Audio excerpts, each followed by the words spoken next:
I grew up in a black household, you know. We used to go to church every Sunday. Started the Missionary Baptist Church, you know.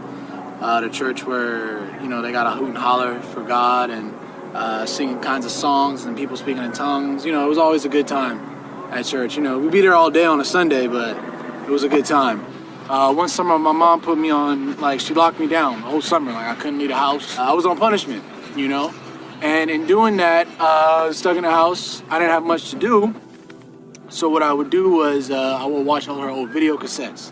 This is back when they had the VHS, the VCR player, you had to press rewind, all that old stuff. Anyways, I came across this movie, it's called Malcolm X. And I heard about Malcolm X, but you know, in school, in public school especially, they don't teach you a lot about Malcolm. You hear a lot about Martin Luther King, all these other people, you know, the more pacifist, you know, activists and things like this. But I never really learned much about Malcolm X. So I remember looking at this video because I'm like, man, this is a lot of videos. It's 2 videos on it. It's a long movie. So anyways, I pop it in or whatever, and I watched it all the way through. I think it's about 2.5 hours maybe all the way through. And I remember at the end of that video, I was a little bit left in shock, you know, because the whole concept behind Malcolm is that Malcolm, he was never really a Christian, but, you know, he did all of his work in the name of Allah, you know what I mean? And he did his work in the name of helping people, benefiting them. And at the end of the day, he was Muslim, you know. But the problem was that, for me, was that as a Christian, I had learned that if you didn't accept Jesus into your life as your Lord and personal Savior, you was going to hell. Well, I looked at Malcolm and I said, well, Malcolm believed in God. He believed in all these different, you know, he believed in God. But he's going to go to hell because he didn't believe in Jesus the way I believe in Jesus? And to me at the time, that didn't make sense, you know what I mean? I didn't want to go to college. I knew I didn't want to go to college, but I knew I had to do something. I knew I had to get out of here. I knew I had to get out the city. So I ended up joining the Army. I joined the Army in 2008. Yeah, about 2 weeks after I graduated, I was in the Army. 2 weeks after I graduated from high school, I was in the Army. And the military was a very interesting experience because in the military, you're not paid to think for yourself. They do all the thinking for you. They tell you when and where to go. They tell you to do this, they tell you to do that. Everything is already planned out for you. One day I'm guarding this gate. You know, I'm armed up with my weapon guarding this gate. And this truck approaches. And the truck approaches and it gets closer to the gate. And I'm telling the truck to stop. I'm saying stop, stop, stop, stop, telling the truck to stop. The truck stops, the driver gets out, and he starts walking towards the gate.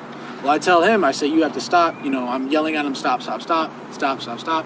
And the whole time he's coming at me, he has this smile on his face. So I'm thinking in my head, this man is crazy. This man is loony. He's out of his mind. I don't know what's wrong with him. Anyways, he continues to come closer and closer and closer. And by this time, I've pointed my weapon at him. I'm telling him I'm going to shoot and all this stuff. But something was telling me not to shoot. Something was telling me not to pull the trigger. So I didn't. And what happens is that he approaches me, and from his underarm, he produces his paperwork telling him that it was okay for him to get in the gate. Well, in the conversation I'm having with him, I'm telling him, you can't come into the gate. You're not welcome in the gate. And I'm like, didn't you see me pointing this weapon at you? Don't you know I could have shot you? And the man looks at me, and he, you know, he's speaking broken English. His English is very broken. He looks at me with a smile on his face, and he points his finger to the sky like this, and he says, I only fear Allah. And in my head, I'm like, all right, dude, whatever. Like, you know what I mean? Like, you got problems, you know what I mean? You out here defying guns and stuff. No, you're tripping out, whatever, right? So what happens is that I come back out to California about October of 2011, and then I took my Shahada at Farouk because I knew a guy that actually was going there at the time that I had met through some other friends that was going there at the time, and he invited me to come through and take my Shahada. And, you know, one thing that I would say to everybody that's watching this, or, you know, to anybody that's interested in Islam, is do not hesitate to go out and do the research and visit a masjid. You know what? I'm not going to lie to you. Yes, it may be a little strange at first. Obviously, it's going to be strange. You're doing something new. You're looking into something that might potentially change your life. And it's a bit overwhelming at first. And sometimes the thing is that sometimes when we discover the truth, we try to run away from it because we don't want to believe it. But the problem is that the truth, you can't run away from the truth forever. It's always going to be in the back of your mind. You know, and sometimes when people discover Islam, they look at it and they say, no, this can't be true. They think they know it's true, but they back away from it because they're scared of the truth, you know? And in that sense, you have to understand is that, yes, the truth is a little bit scary sometimes, but it's still the truth, you know?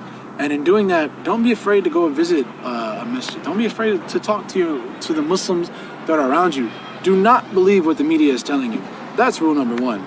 Don't believe what the media is telling you. Don't let anybody tell you that ISIS, the Taliban, represents Islam. Because if that's the case, then the KKK represents Christianity. And everybody knows that's not true. So don't let anybody tell you what Islam is until you go out and you do it for yourself. Research it for yourself.